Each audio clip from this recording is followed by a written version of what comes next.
Fala galera, professora Rafaela Dias aqui com vocês novamente, nosso terceiro encontro, nossa terceira aulinha ali sobre questões comentadas, totalmente discutidas aqui, explicadinhas passinho por passinho do Enem nesse caso. Ainda estamos no Enem 2020, mas conforme as nossas aulas forem seguindo, a gente vai atualizando para as versões mais recentes até chegar na de 2022, a versão anterior ali que a gente teve. Então vamos lá. Hoje nós vamos mexer um pouquinho aqui com radioatividade e também com a parte de poluição, questões ali que a gente tem uma certa ligação para a gente dar uma discutida. Então vamos lá. Embora a energia nuclear possa ser utilizada para fins pacíficos, recentes conflitos geopolíticos têm trazido preocupações em várias partes do planeta e estimulado discussões visando o combate ao uso de armas de destruição em massa. Além do potencial destrutivo da bomba atômica, uma grande preocupação associada ao emprego desse artefato bélico é a poeira radioativa, deixada após a bomba ser detonada. Qual é o processo envolvido na detonação dessa bomba? Beleza, então vamos aqui pensar. Em geral, depois a gente vai para a alternativa. Coisinhas que a gente dá para a gente destacar somente nesse enunciado aqui. Recentes conflitos geopolíticos. Então, nesse caso, gente, a gente tem uma ligação direta aqui com atualidades. Então, seria ali, nesse período de 2020, transição ali de 2019 para 2020, nós tínhamos vários conflitos acontecendo ali. Vou citar para vocês ali mais ali no nosso finalzinho da aula, que eu comento um pouquinho sobre atualidades. Mas aqui a gente já tem uma questão explícita que relacionava coisas que estavam acontecendo ali e está caindo aqui numa questão aqui dessa avaliação que nós temos aqui. Então, o importante aqui, gente, sempre estar ligadinho ali nas atualidades. Beleza. Outra coisa para a gente entender. Então, nós estamos falando de bomba atômica. A questão inteira está citando bomba atômica. Então, qual o processo envolvido na detonação dessa bomba? Que bomba? Uma bomba atômica, que a gente já teria que ter isso direto ali no nosso pensamento. Outra coisa, outro termo que apareceu aqui para a gente dar uma discutida é poeira radioativa. O que é uma poeira radioativa? Qual que é o grande problema em si de uma bomba atômica? Claro que a gente sabe todo o seu processo ali que nós temos de destruição, mas a poeira radioativa, ela é, digamos assim, teve ali a explosão da nossa bomba, a detonação, depois o que vai acontecer? Todo mundo já deve ter visto algum vídeo, alguma simulação ali que aparece no YouTube aqui pra gente analisar, de como funciona ali a partir dessa explosão. Então, a gente tem aquela poeira que é resultado dessa explosão com uma temperatura altíssima, e que já tem essa carga radioativa nessa própria poeira. Então, essa bomba, ela tem esse poder de destruição não só nessa detonação, mas também nessa expansão dessa poeira ali, por isso que vai se arrastando ali, a gente vê o que a gente já tem históricos ali para a gente analisar de bombas atômicas que foram detonadas ali, para a gente ver esse potencial de destruição. Beleza, o que a gente já poderia começar a pensar nisso daqui? Bomba atômica. Então, o que a gente tem? Nós temos, então, processo de fissão nuclear. Fissão nuclear é o processo de detonação de bombas atômicas ali. Aqui, só se a gente soubesse isso daqui, a gente já olharia para a letra A de uma forma diferente. Então, a letra A, fissão nuclear do urânio provocada por nêutrons. O que é uma fissão nuclear? Fissão. Eu vou dividir esse núcleo. Então, quando a gente está mexendo, não se chama energia nuclear de propósito. Então, a gente tem ali esse trabalho no núcleo. Então, a gente tem ou essa fissão, que é essa divisão, ou a fusão de núcleos. Ou essa parte de conjunto ali, de formar ali um único núcleo a partir de outros subnúcleos, digamos assim. A fissão, então. Então, aqui nós temos um núcleo para a gente trabalhar. Houve, então, esse potencial de energia para se dissipar e tal, e a gente teve essa separação, essa fissão, que vai gerar, é claro, outros elementos ali para a gente ir trabalhando mais para frente, mas também a gente vai ter essa energia aqui sendo dissipada, sendo ali liberada para o meio externo para a gente ter, então, essa base ali de detonação da bomba atômica. Então, aqui a gente já teria um pouquinho de certeza, uma alternativa para a gente prestar atenção, porque realmente fissão nuclear é o princípio básico ali de detonação de bombas atômicas. Letra B, fusão nuclear, do hidrogênio provocada por prótons. Fusão nuclear, gente, a gente também está trabalhando com radioatividade, mas a gente está trabalhando com um nível de energia muito absurda. Aonde que a gente tem fusão nuclear, que a gente pode dar um exemplo? No Sol. Então, só para a gente começar a comparar o nível de energia que nós temos ali no Sol. Então, o que está acontecendo? Essa fusão nuclear, a gente tem uma discussão ali de bombas de hidrogênio. Seria um tipo de radioatividade para ser trabalhada com um potencial destrutivo muito absurdo. Para a gente, digamos assim, detonar uma bomba dessa daqui feita, trabalhada a partir dessa fusão nuclear, nós precisaríamos de uma bomba a partir de fissão, uma bomba atômica, para detonar essa outra bomba subsequente. Então, a gente precisaria de duas ações consecutivas, de uma bomba atômica com base de fissão, para ter essa dissipação de energia, esse excesso ali de calor, de potencial energético, para detonar essa nova bomba ali, essa bomba de hidrogênio que seria por fusão nuclear. Nesse caso, não é o que o nosso enunciado ali está pedindo para a gente está mexendo só com a bomba atômica, digamos assim, mais básica do que uma bomba de hidrogênio, que é, por exemplo, que a gente tem o funcionamento ali de fusão nuclear que ocorre no Sol. Então, aqui a gente já poderia dar uma excluída ali e tal. Letra C, letra D e letra E, vou tratar aqui uma discussão só para a gente ver. Desintegração nuclear do plutônio provocada por elétrons. Desintegração nuclear. Então, eu estou considerando que o núcleo foi desintegrado. A gente sabe que esse princípio de, digamos assim, de desintegração não ocorre nem em bomba de hidrogênio e nem em bomba atômica. Então, nada a ver essa C aqui. Associação em cadeia de chumbo provocada por pósitrons. Então, associação em cadeia também a gente não tem esse processo envolvido. Letra E, decaimento radioativo do carbono provocado por partículas beta. A gente poderia ter algum tipo de pensamento aqui para a gente pensar, partículas beta, eu tenho ali, sei que isso daqui tem a ver com radioatividade, mas decaimento radioativo também nada a ver com bomba atômica. O que a gente teria? Provavelmente uma confusãozinha ali entre a letra A e a letra B, mas o que nos desempataria aqui seria entender que as bombas atômicas ali que estão sendo citadas, elas são feitas a partir do princípio de fissão nuclear. Então, dessa quebra de núcleos que a gente tem ali, e a gente já excluiria a nossa letra B, que seria algo ali para a gente ficar ali confuso. Beleza, gente? Então, isso daqui é uma questão mais conceitual, mas principalmente resolvi escolher essa daqui para a gente ter esses recentes conflitos geopolíticos aqui, para vocês realmente verem que essas atualidades influenciam diretamente nos conteúdos que vão cair ali na nossa prova. Para a gente já começar a se ligar com isso, para a gente ver ali na versão que a gente vai tentar ali no final do ano, para a gente ver o que está acontecendo ali, para a gente trabalhar esses conteúdos atuais. A outra questão que a gente vai mexer, ela já envolve cálculo. Então, a gente não tem só questões conceituais ali, a gente tem cálculos também em ciências da natureza. Vamos lá, uma questão com um enunciado um pouquinho extenso, mas vamos seguindo. O crescimento da frota de veículos em circulação do mundo tem levado à busca e desenvolvimento de tecnologias que permitam minimizar emissões de poluentes atmosféricos.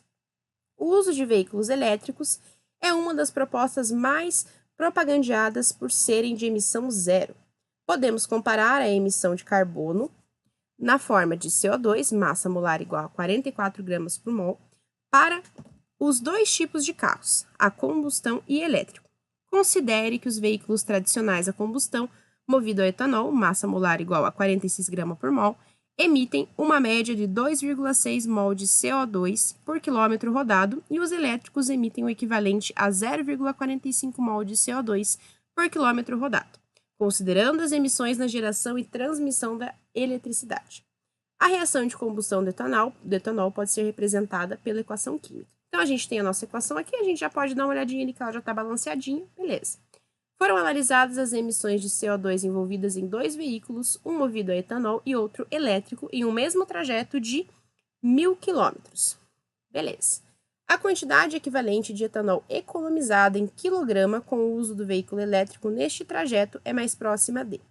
Essa questão aqui, em especial, ela gerou muita discussão depois ali que a gente teve processo de correção, de lançamento de gabarito. Por quê?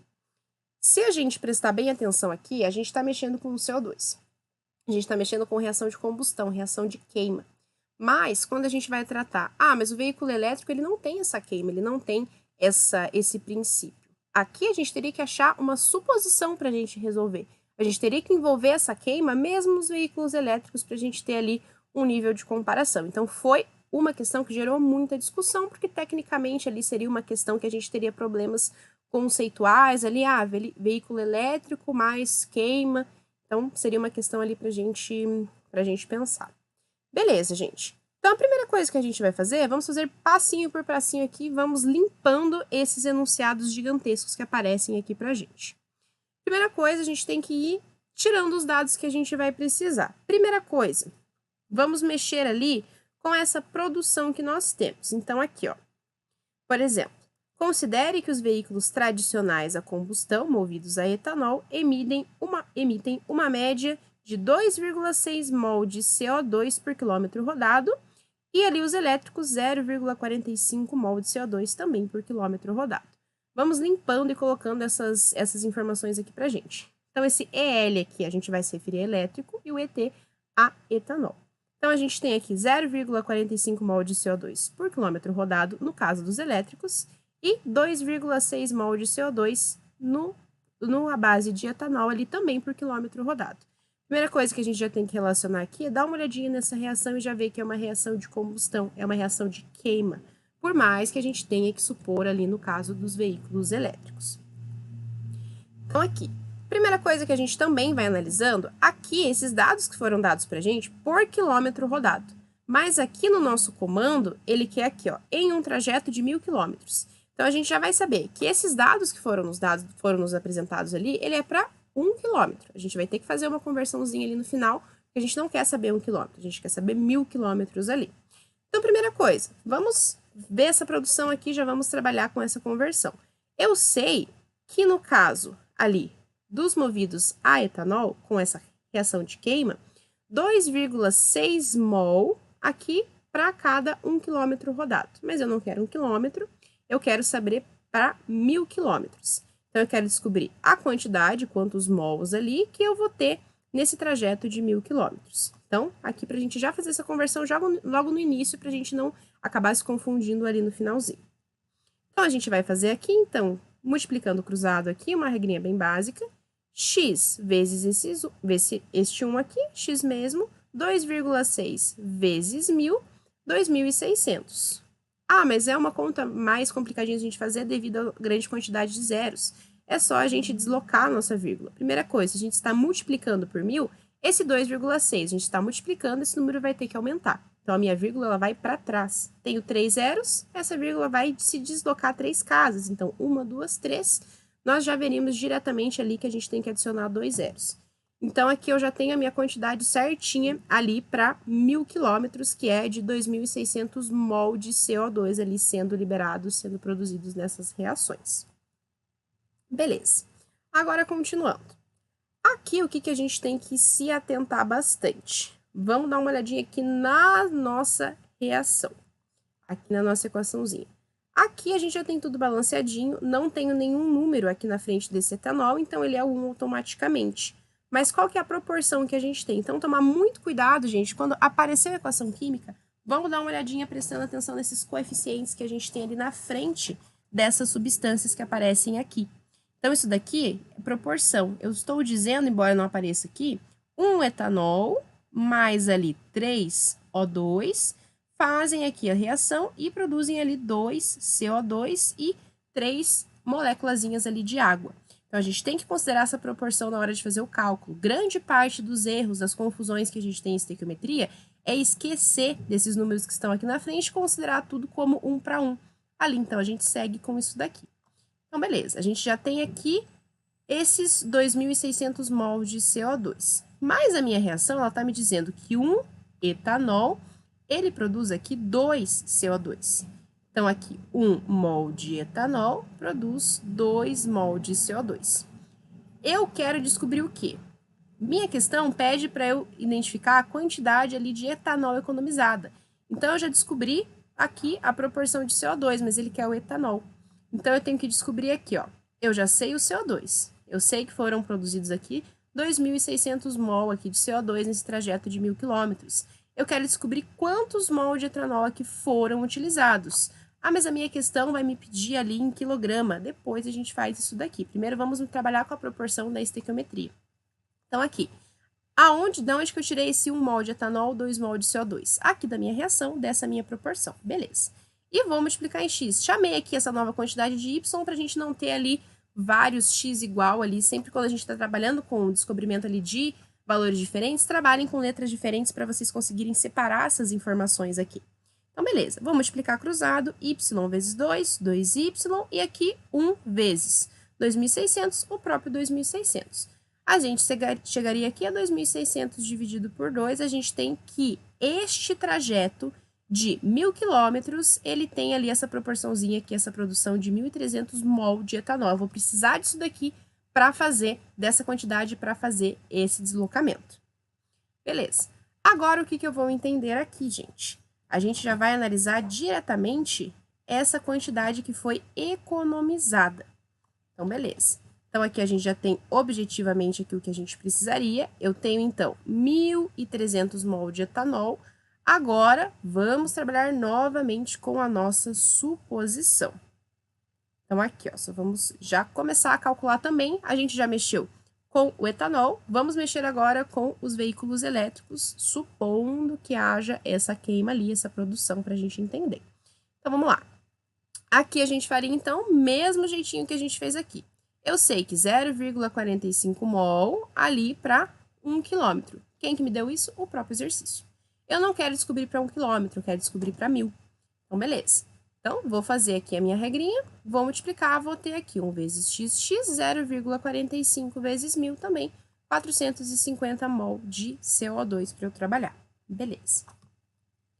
Agora, a gente também vai mexer com a nossa reação de proporção ali. Vamos lembrar que a gente tinha na nossa estequiometria, a gente tinha 1 etanol para 2 CO2. Então, eu sei que 1 mol de etanol, ali vão ter essa produção de 2 mol de CO2.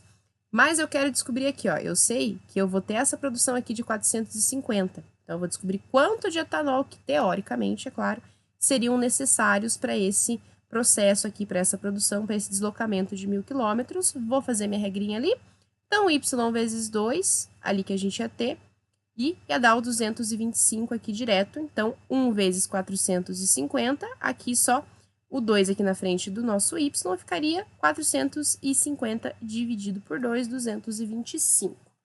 Aqui, gente, em amarelo, que eu já destaquei para vocês, a gente já teria a produção, o que a gente precisa para fazer esse deslocamento de 1.000 quilômetros. Então, a gente já tinha chego aqui que nós precisaríamos de 1.300 mol de etanol, e agora a gente tem 225 mol de etanol. Isso é, digamos assim, o que é necessário para fazer esse carro andar. Tanto para produzir o etanol, 1.300, ali para produzir essa queima a partir do etanol, e também esse carro elétrico, 225. Aqui a gente já poderia fazer o comparativo, que a gente tem, então, uma economia de 1.075. Então, carros ali movidos a combustível ou a combustão precisam de 1.300 mol, e aqui 225 mol. Claro que a gente sabe que não precisa no caso dos elétricos, mas essa questão aqui geralmente teve esse problema depois da aplicação devido a isso. Então, aqui continuando, a gente vai ter aqui então. Agora, eu vou transformar isso daqui em quilograma. Ele não quer isso aqui em mol, ele quer em quilograma. Ele já me deu a massa molar ali do etanol já no iniciozinho do meu exercício. Ele já me disse que tem 46 gramas ali para eu mexer. Então, eu sei que 1 mol de etanol, 46 gramas. Eu quero saber o mol? Não, eu quero saber o que foi economizado aqui, que foi 1.075. 1.075 mol para a gente descobrir. Vamos fazer a nossa regrinha de 3 aqui, faria a minha multiplicaçãozinha ali para ver, e eu teria aqui 49,450 gramas. Mas ele não quer em gramas, nossas respostas estão em quilogramas. Para a gente converter isso daqui, a gente chegaria a 49,5, aproximadamente. Por quê, gente? Quando a gente volta aqui, a gente tem, você não ia achar o 49,5. Ah, então eu errei, tem alguma coisa aqui que eu fiz errado. Mas vamos prestar atenção aqui no comando. A quantidade equivalente de etanol economizada em quilograma com o uso do veículo elétrico neste trajeto é mais próxima de. Então, aqui a gente teria essa proximidade do nosso número encontrado ali, que foi o 49,5 desses 50 aqui, que é o para a gente discutir. Então, aqui a gente já tem uma questão super contextualizada, que envolve vários conceitinhos ali, e também matemática, que geralmente é onde aparecem várias dificuldades também. Então, gente, só fazendo um extra aqui pra gente. Então, vamos lembrar ali da nossa questão ali de conflitos geopolíticos. Então, o que a gente tinha aqui acontecendo em 2020, na transição de 2009 para 2020? Então, a gente teve um aumento crescente ali dos arsenais nucleares que a gente tinha. Então, isso daqui estava aparecendo em jornais, estava aparecendo ali em conteúdos da internet. Então, já era algo para a gente imaginar que teria ali numa possível questão do Enem. Então, relacionando diretamente a atualidades, isso realmente ocorre, gente. E aqui, a outra também, A gente viu, então, radioatividade e poluição. Aqui a gente tem uma notícia. Emissão de poluentes bateu novo recorde em 2020, aponta relatório da ONU. Então, poluição também estava em discussão. Se a gente pegar a nossa provinha ali de Ciências da Natureza de 2020, a gente vai ver ali que a gente tem esses dois assuntos caindo em várias questões diferentes, é claro, em outros contextos, mas também para a gente analisar essa importância de estar ligado ali no que está acontecendo, para já ter uma ideia dos possíveis conteúdos, principalmente quando a gente trata de ciências da natureza. Então, gente, terminamos aqui o nosso terceiro vídeo, agradecendo aqui novamente a Cultive, indicando ali os meus canais para vocês. Ali tem canais específicos que eu trato de inclusão e também de outros assuntos. Agradeço e, espero vocês na próxima aula, hein, gente? Nosso encontro número 4 vai ser o nosso último encontro sobre ali as questões de 2020. Os próximos a gente já vai para 2021 e 2022. Então, qualquer dúvida, qualquer sugestão de questões que vocês queiram também, coloquem aqui nos comentários, eu sempre estou acompanhando para eu deixar aqui cada vez mais próxima essas aulas aqui do gosto de vocês e também das necessidades. Então, não tenham problema, coloquem ali uma questão específica que vocês tiveram dificuldade, que a gente discute e eu já trabalho isso nos próximos vídeos. Então, gente, até semana que vem. Qualquer dúvida aqui nos comentários e muito obrigada!